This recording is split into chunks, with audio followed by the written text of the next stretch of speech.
Today we'll be doing Parashat 27, Tazria. Tazria, the Hebrew word, and it means she conceives. Okay, so we're going to build on that a little bit. The reading itself is shorter, so hopefully we'll have time for some discussion today, which would be good. But what I wanted to start off with is I put some Hebrew words on the board here. Put some Hebrew words up on the board here. In fact, I have five Hebrew words. And I lamented with Joanne saying, I've got 5 Hebrew words. And I said it might overwhelm some people. You know, that's a lot of Hebrew, right? It's a lot of Hebrew. But I felt like it was unavoidable today.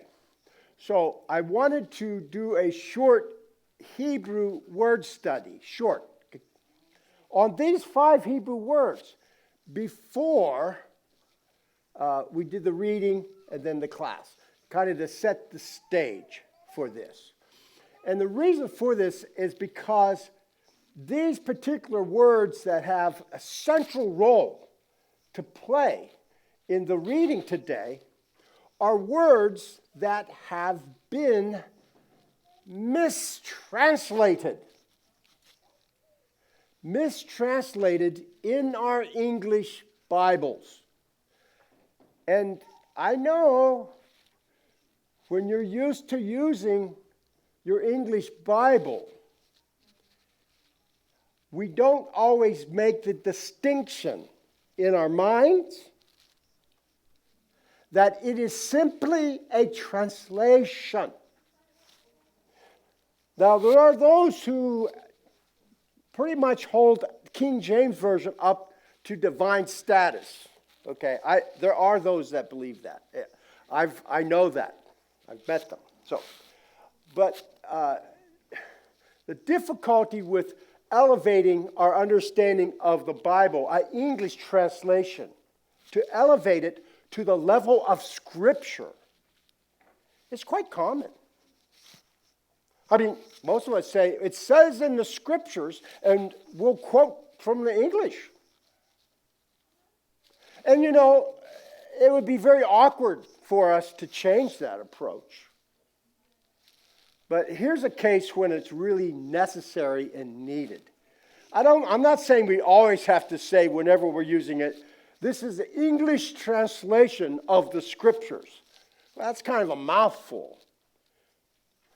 But I think it's a helpful mouthful.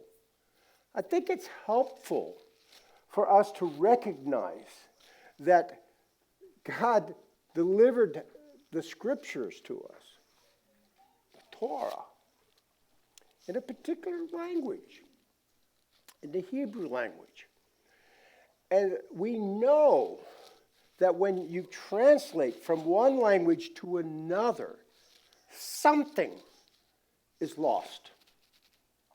Now, we like to say and believe that the essentials are not lost.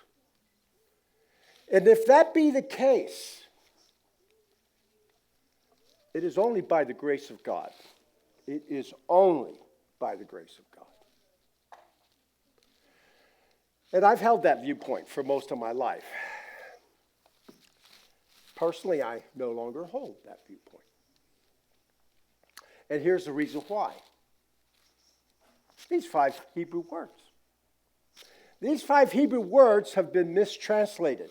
So what I have here is the Hebrew, the transliteration of the Hebrew, and then the mistranslated word.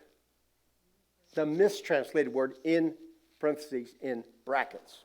So the first word is tameh, which is usually translated unclean.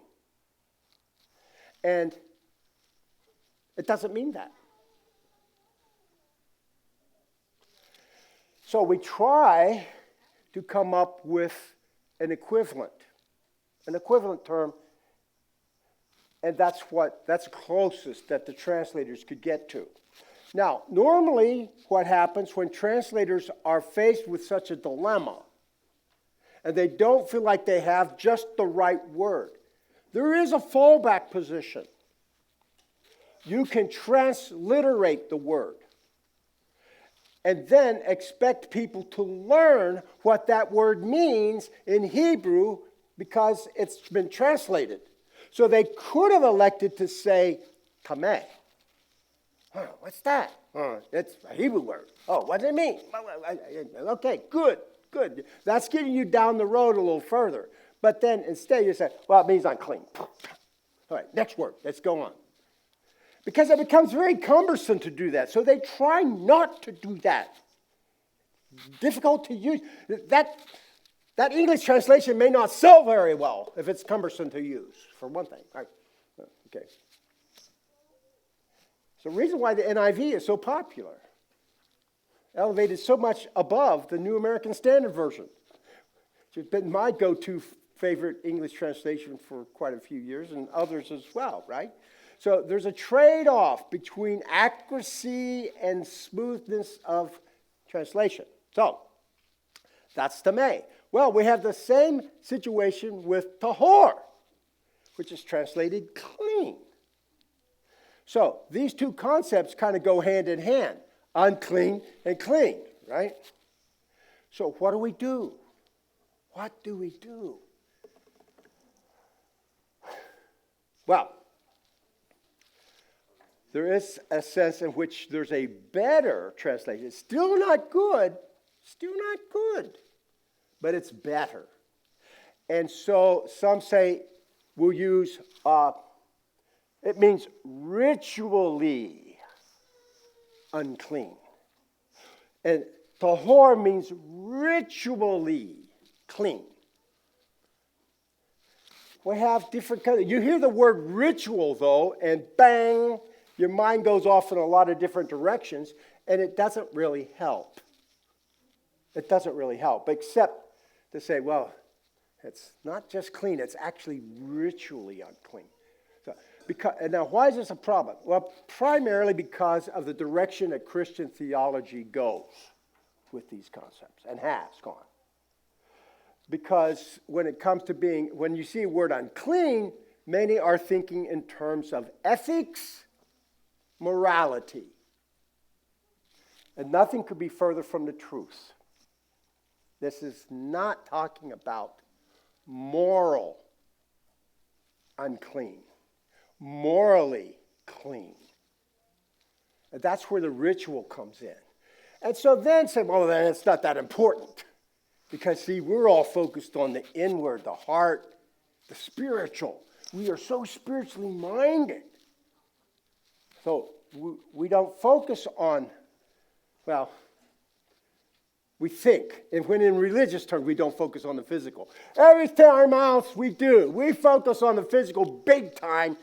And I know that's true because marketing makes a killing off of our focus on the physical. All right? Big time marketing. So, but when it comes to religious, there's this idea of elevating to a spiritual realm higher. That's not a bad concept. I'm kind of sounding like I'm being hypercritical here, and I don't mean to do that. It's just a teachable moment, that's all, So allow me some latitude here, okay? So we have to, so basically, that doesn't quite catch it either. So we got tameh and tahor, ritually clean, ritually unclean. Another word would be closer, would be contaminated. Contaminated. There's a religious word for you. Contaminated. Right? Physically contaminated. Okay, we can understand. Physically contaminated. All right, that is even closer, my opinion, to the idea here. Okay, so the contamination is such that that individual cannot come into the presence of God, even if they are the holiest, purest person in the room, because they are unclean. They are ritually unclean. They are contaminated. Okay. All right. And it may be through no fault of their own.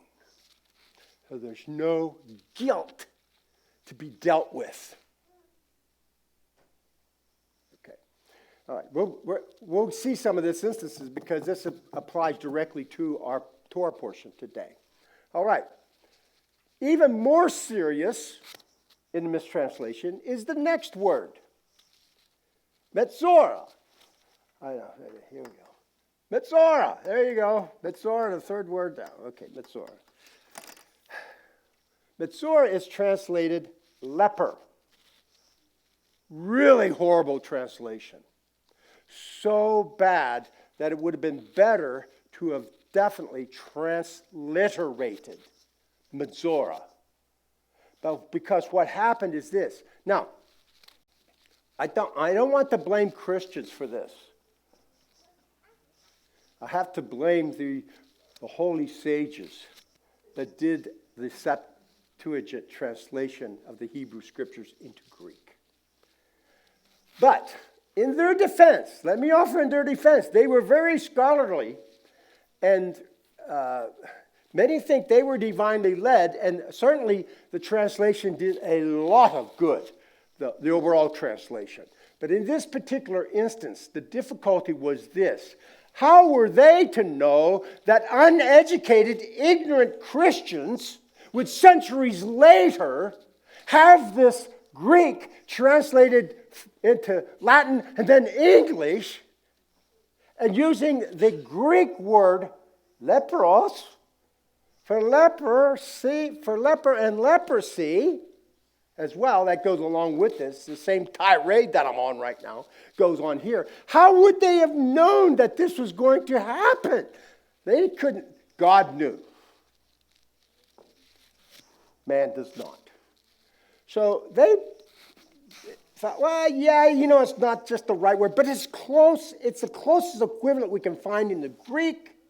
And those that study this, there's enough context in here for them to know, to figure out what it is. And guess what? They're absolutely right. There is enough context. So why don't we use it? There's enough context there. But instead, pow!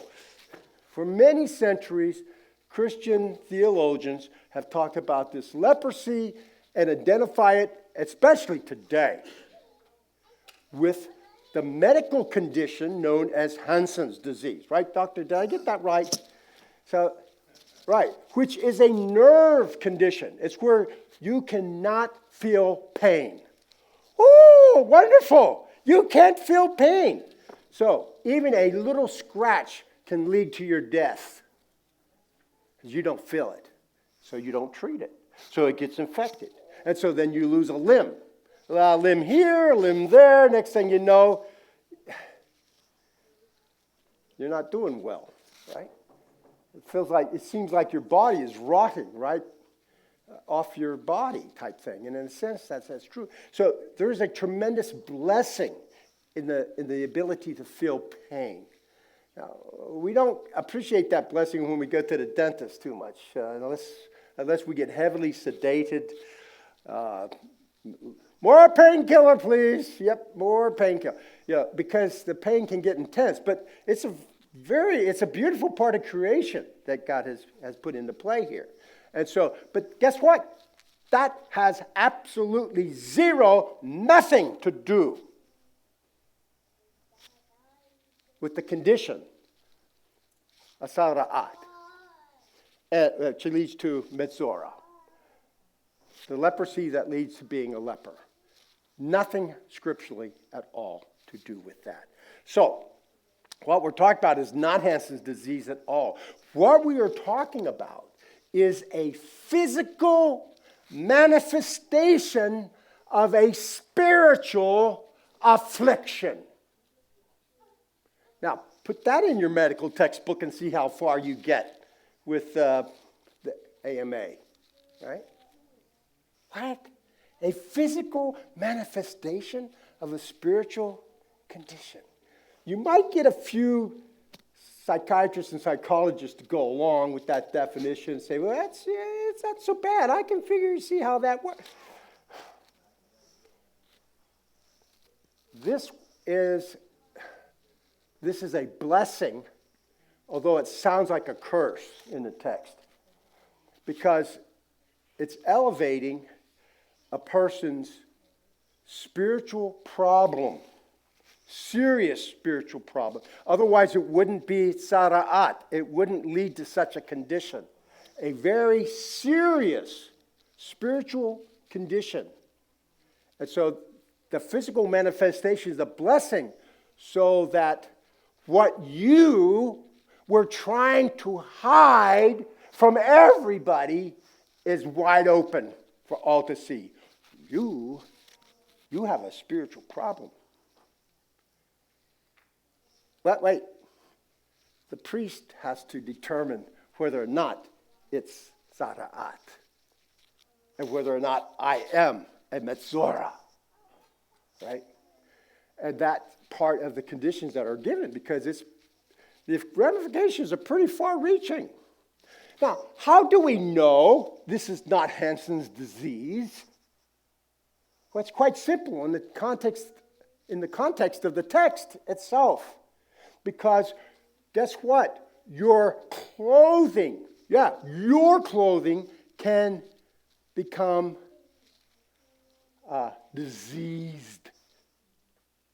Not infected, diseased. It can have leprosy too, your clothing.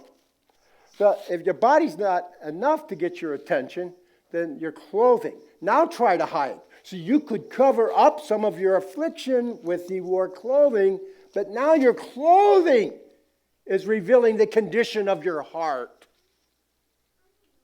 Now, you see how this is a blessing? It's a blessing if you want your heart to be right with God and with others. If you want to be clean with other people and within a fellowship, it's a blessing. It's a blessing to know this. And next week, you'll find that the leprosy can even affect your house. Your house can have leprosy. Try to treat that with the AMA. Somebody, all right, I got a problem. My house is diseased. What do you mean your house is diseased? It's got tzara'at. It's a physical manifestation of a spiritual condition.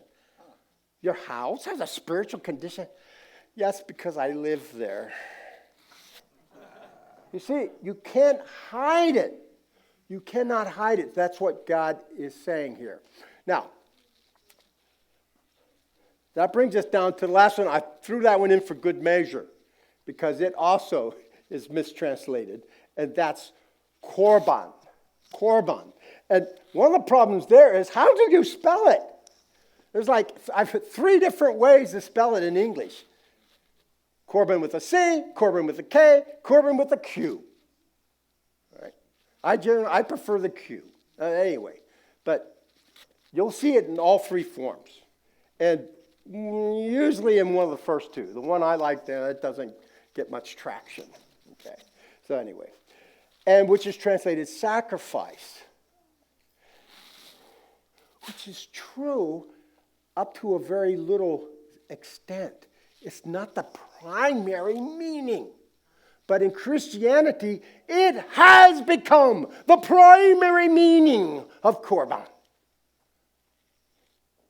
Not just sacrifice, but blood sacrifice. And it's become the primary meaning. And the idea is that the sacrifice cost you something. And that's true. See, that's the thing. It is true. That's true. But it's not even the most part of the true. It's just the tiny part of the true, that the sacrifice costs you something. So you're making a sacrifice, are you? Yeah. Yeah, making a sacrifice. No. Primarily what you're doing is the root of the word, which means draw near. what you're actually doing is you are drawing near to God through means of a blood sacrifice. And how all this fits together, we hope to have some time when we do our reading, and we'll discuss that at that point. Okay, so all that goes together. And let's begin our reading with the blessing. Baruch atah Adonai Eloheinu, melech ha'olam, asher kedeshanu b'mitzvotav, v'tzavanu la'asok b'divrei Torah. Blessed are you, Hashem, our God, ruler of the universe, who has sanctified us with commandments and commanded us to study words of Torah. Okay, we are beginning with Tazria, Parashah, Leviticus chapter 12. Only 2 chapters, so here we go. Adonai said to Moshe, tell the people of Israel, if a woman conceives and gives birth to a boy, she will be unclean for 7 days, with the same uncleanness as in Nidah, when she is having her menstrual period. On the 8th day, the baby's foreskin is to be circumcised. She is to wait an additional 33 days to be purified from her blood. She is not to touch any holy thing or come into the sanctuary until the time of her purification is over. But if she gives birth to a girl, she will be unclean for 2 weeks, as in her nidah. And she is to wait another 66 days to be purified from her blood. When the days of her purification are over, whether for a son or for a daughter, she is to bring a lamb in its first year for a burnt offering, and a young pigeon or dove for a sin offering to the entrance of the tent of meeting to the Kohen. He will offer it before Adonai and make atonement for her. Thus she will be purified from her discharge of blood. Such is the law for a woman who gives birth, whether to a boy or to a girl. If she can't afford a lamb, she's to take 2 doves or 2 young pigeons, the one for a burnt offering and the other for a sin offering. The Kohen will make atonement for her, and she will be clean. Chapter 13. Adonai said to Moshe and Aaron, if someone develops on his skin a swelling, scab, or bright spot, which could develop into the disease Sa'arat, he is to be brought to Aaron the Kohen or to one of his sons who are Kohanim. The Kohen is to examine the sore on his skin. If the hair in the sore has turned white and the sore appears to go deep into the skin, it is Sa'arat. And after examining him, the Kohen is to declare him unclean. If the bright spot on his skin is white, but it does not appear to go deep into the skin, and its hair has not turned white, then the Kohen is to isolate him for 7 days. On the 7th day, the Kohen is to examine him again.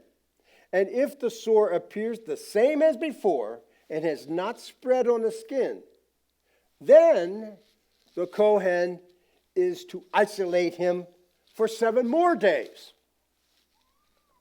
On the 7th day, the Kohen is to examine him again. And if the sore has faded and hasn't spread on the skin, then the Kohen is to declare him clean. It is only a scab. So he is to wash his clothes and be clean.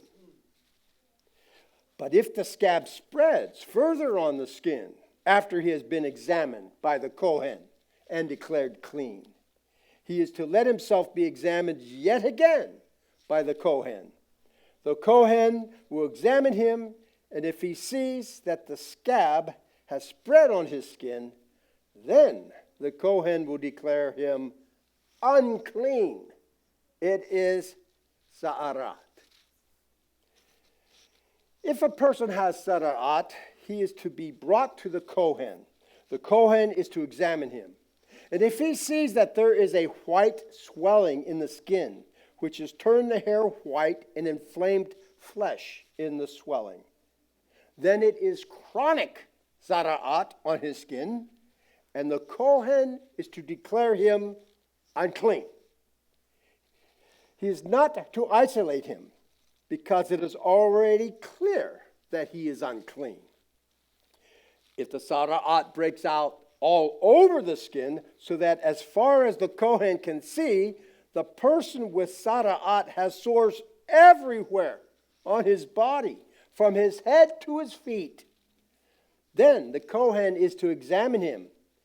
And if he sees that the sa'arat has covered his entire body, he is to pronounce the person with the sores clean.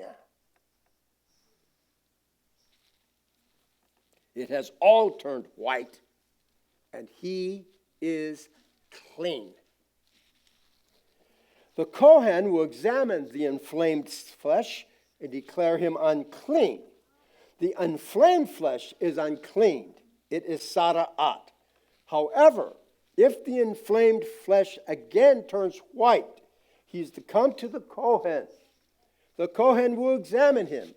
And if he sees that the sores have turned white, then the Kohen is to declare clean the person with the sores. He is clean. If a person has on his skin a boil that heals in such a way that in place of the boil there is a white swelling or a reddish white bright spot, it is to be shown to the Kohen. The Kohen is to examine it. If he sees that it appears to be more than skin deep and its hair has turned white, then the Kohen is to pronounce him unclean. The disease of sa'arat has broken out in the boil. But if the Kohen looks at it and doesn't see any white hairs in it, and it isn't more than skin deep, but appears faded, the Kohen is to isolate him for 7 days. But if the bright spot stays where it was and has not spread, it is the scar of the boil, and the Kohen is to declare him clean. Or if someone has on his skin a burn caused by fire, and the inflamed flesh where it was burned has become a bright spot, reddish white or white, then the Kohen is to examine it.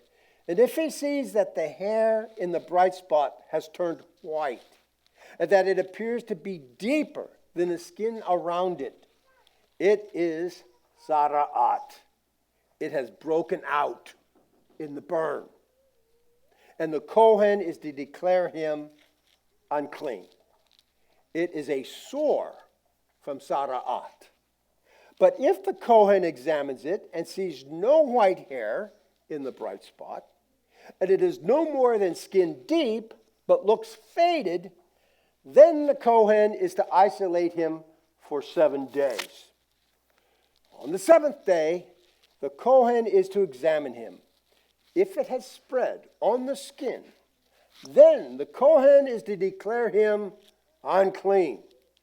It is a sore from sa'arat. But if the bright spot stays where it was and has not spread on the skin, but appears faded, it is a swelling due to the burn, and the Kohen is to declare him clean.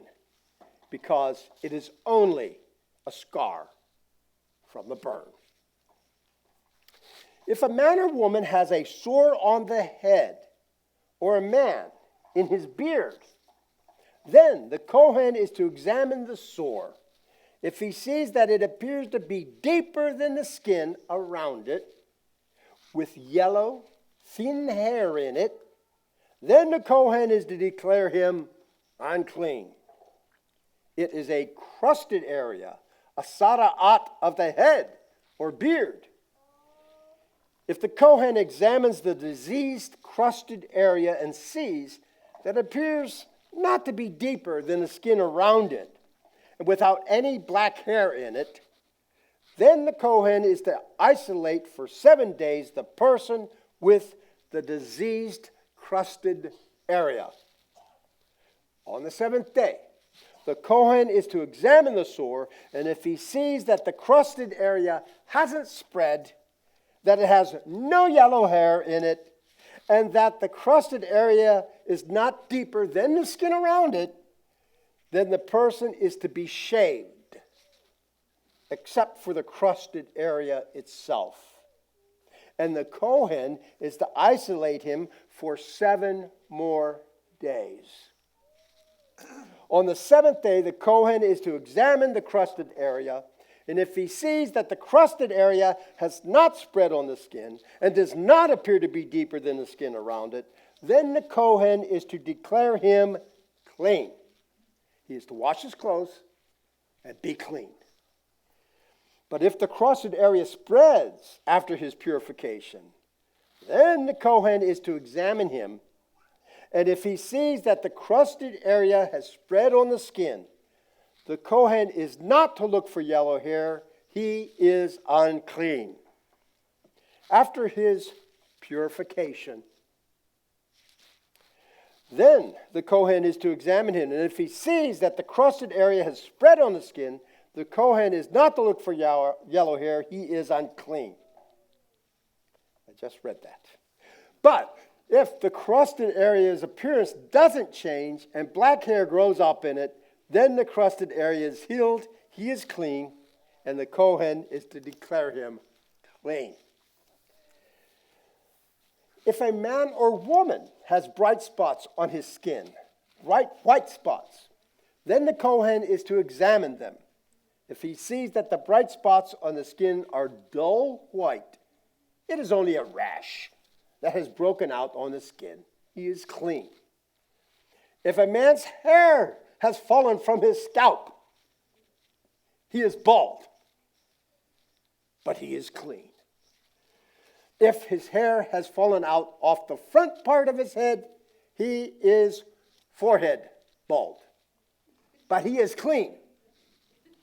But if on the bald scalp or forehead there is a reddish white sore, it is sara'at breaking out on his bald scalp or forehead. Then the Kohen is to examine him. If he sees that there is a reddish white swelling on his bald scalp or forehead, appearing like sara'at on the rest of the body, he is a person with sara'at. He is unclean. The Kohen must declare him unclean. The sore is on his head. Everyone who has sara'at sores is to wear torn clothes and unbound hair, cover his upper lip, and cry, "Unclean! Unclean!" As long as he has sores, he will be unclean. Since he is unclean, he must live in isolation. He must live outside the camp. When sara'at infects an article of clothing, whether it be a woolen or a linen garment, on the threads or the woven in parts of either linen or wool, or on a hide or item made of leather, then if the stain on a garment, hide, threads, woven in parts, or leather item is greenish or reddish, it is an infection of sara'at and is to be shown to the Kohen. The Kohen is to examine the stain and isolate the article that has the infection for 7 days. On the 7th day, he is to examine the stain. If the stain has spread on the garment, threads, woven in parts or leather, whatever its use, the infection is a contagious sara'at. The garment is unclean. He is to burn the garment, threads, woven in parts of either wool or linen or item of leather having the infection, for it is a contagious sara'at. It must be burned up completely. But if, when the Kohen examines it, he sees that the infection has not spread on the garment or in the threads, woven in parts, or leather item, then the Kohen is to order that the article having the infection be washed and isolated for 7 more days. The Kohen is to examine it after the stain has been washed, and if he sees that the stain has not changed color, then, even though the stain has not spread, it is unclean. You are to burn it up completely. It is rotten, no matter whether the spot is on the outside or on the inside. If the Kohen examines it and sees that the stain has faded after being washed, then he is to tear the stain out of the garment, leather, threads, or woven in parts. If it appears again in the garment, threads, woven in parts, or leather item, it is contagious, and you are to burn up completely the article that had the stain. But if the infection is gone from the garment, threads, woven in parts, or leather item that you washed, then it is to be washed a second time, and it will be clean. This is the law concerning infections of sara'at in a garment of wool or linen, or in the threads, or the woven in parts, or in any leather item, when to declare it clean, and when to declare it unclean.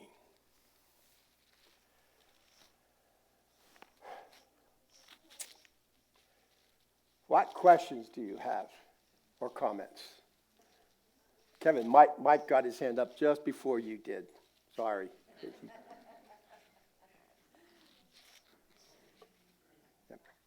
He needs his, yeah, there we go. Okay. Wow, that's very good. Yes, I'll start out by saying I'm glad I'm not teaching this Torah portion. I read it. I've read it through several times, and Leviticus is the heart of the Torah. And actually, I had a note in my Bible that at verse in chapter 12 and verse. Let's see here.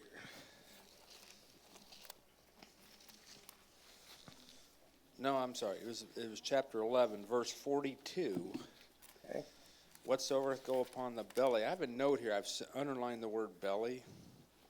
This is the center of the Torah. So I don't know where I heard that, where I read that, but I just thought that was interesting. But we know Leviticus is the heart of Yahweh. And as I'm reading this Torah portion, I'm thinking there is so much detail going into this disease. Yeah. And I think what you presented in the beginning there, I think gives us some insight to why he goes into so much detail, because it deals with the inner heart and how the heart will manifest in the physical, whether it is pure or not. And so I just thought it was really amazing how you started out in giving us an explanation of these 5 Hebrew words. And I don't have it all figured out, but it's giving us a little bit of insight to the holiness of God and what it takes to approach him. And that's why the temple is so important to understand, is because, and I don't know if you've read Tony's Torah portion on this here, but it gives us some insight that, the whole idea of the Mishkan, the whole idea of the tabernacle, the temple, And these instructions is, how can a sinful man approach a holy God? We need to understand this. And so I applaud you for, the introduction and helping us to try to understand, because it's a lot of instructions on one disease, and I was really struggling with, the meaning behind it. So I guess I'll leave it. Give the mic over to Kevin. And I was. Thank you, Mike. That's really good. I was Medical Service Corps in the Army. That was my first branch. I was Medical Service Corps for 15 years. I worked with a lot of doctors and nurses, medical people in the military, and also chaplains. And I actually transferred from the Medical Service Corps to the Chaplain Corps. But I still worked in the medical field for most of my time as a chaplain. I was what they considered a hospital chaplain, either a field hospital, general hospital, whatever, medical battalion. And then later on, they threw me into, I never served directly under a combat unit, but yes, combat support, military police, military intelligence, oxymoron. But anyway, those things. And so for me, I see this mindset that we have. It's very much a scientific mindset. And we've reaped wonderful benefits from that. We know that because Tom told me that a piece of fact I didn't even know, no matter how many dentists I've dealt with, and I've dealt with a lot of them, I had no idea that the number one killer in history was not the mosquito, but bad teeth. Bad teeth killed more people than the mosquito. So the teeth, having, before that, everybody's afraid of a dentist, but man, the dentist has probably saved more lives than any other medical profession. How about that? Tell your dentist that, he'll beam. They need the encouragement too. It's tough. It's a tough job. Okay, thank you, Tom. Yeah, Kevin. So earlier it said about clean and unclean, and you did a really good job with that, trying to understand then a woman gives birth and she's considered impure, and then you talked about not being a sin, but yet she's, after her impurity, she's supposed to do a sin offering. Right. So why? Because this is life. So Plus it's twice yeah, as we long. we got Plus it's twice peace. as long. He's calling for peace. Yeah, it's twice as long. No, he said it's twice as long as well. If she has a female child. I'm sorry, I missed that, Kevin. What was your comment? He's saying it's also adding to what I had said. Oh, okay. It being okay. she's He's supporting impure. you in that. She's impure. No, she's impure. Oh. And she has to do a sin offering after the impurity. And if she has a female, it's twice as long as a male. Right. So I can't pretend to be able to answer all these things, but I know that part of the answer has to deal with the blood involved. That's true of the menstrual. That's also true with the birth, and because life is in the blood. All right. So women have to have a mikvah a lot more often than men.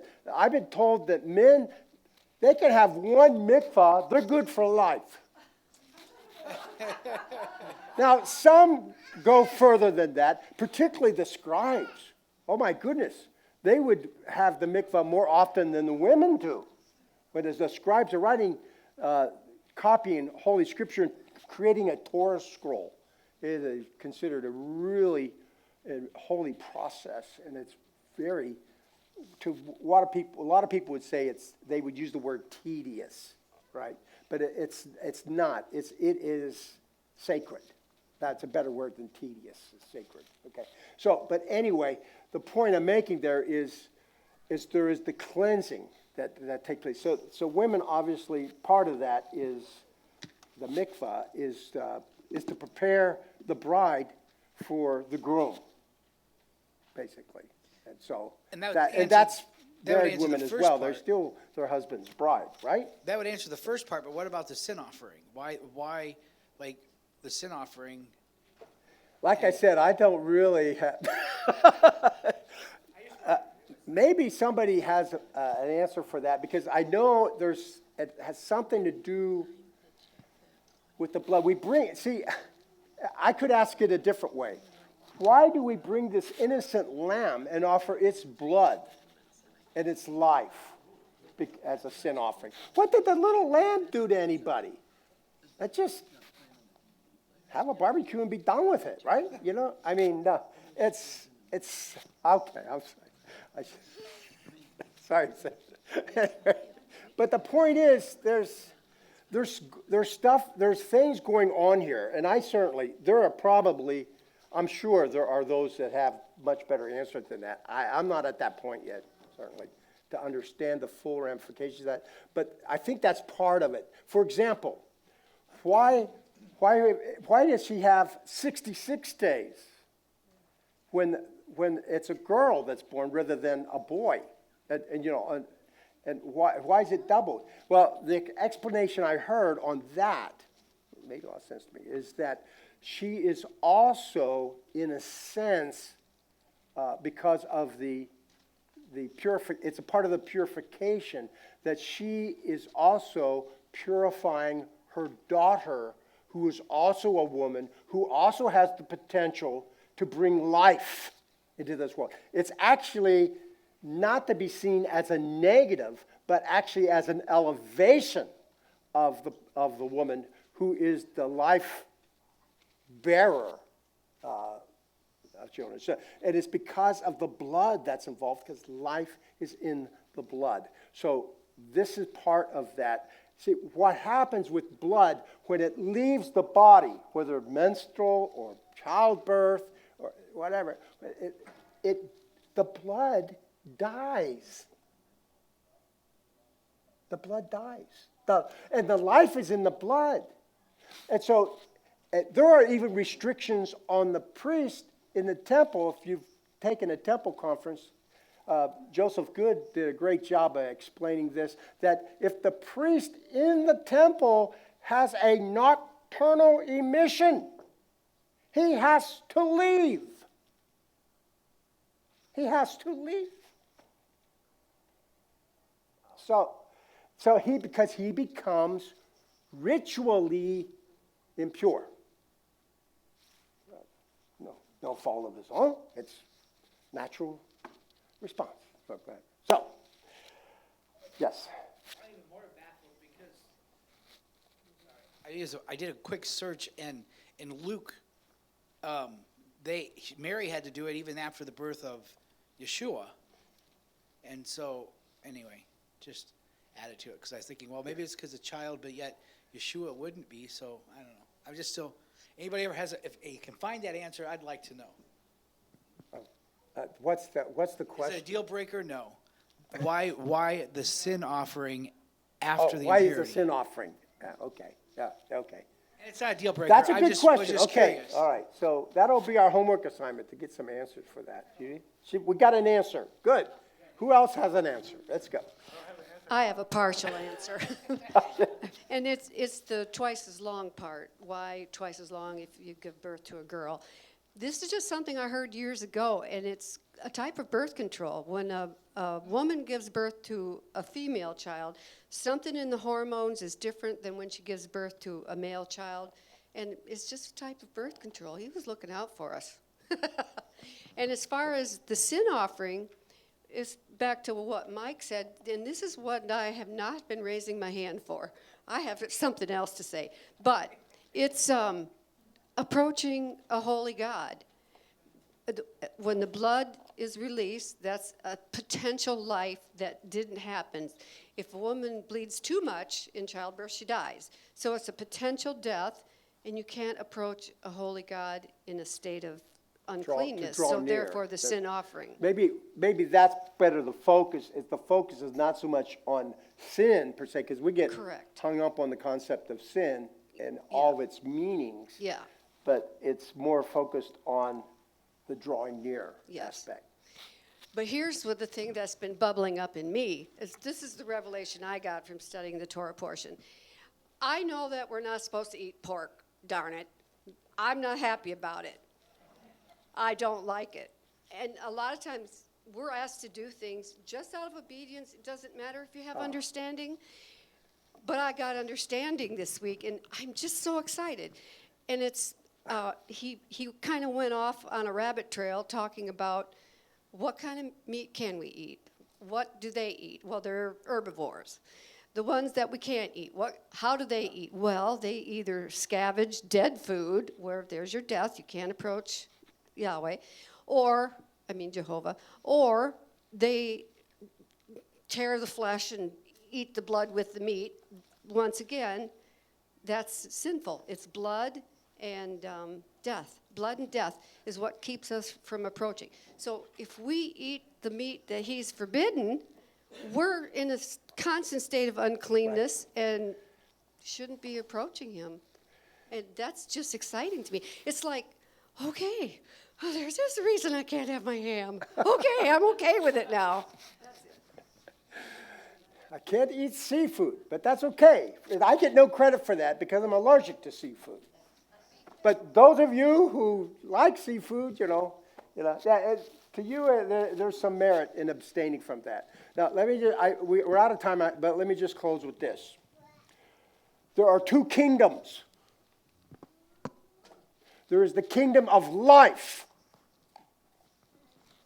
and there is the kingdom of death.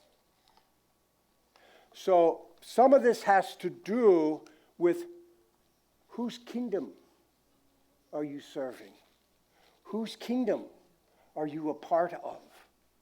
That has something to do with that. So I won't belabor that point, but we could go on from that as well as making the distinctions. So meditate on that, the difference between the kingdom of life and the kingdom of death.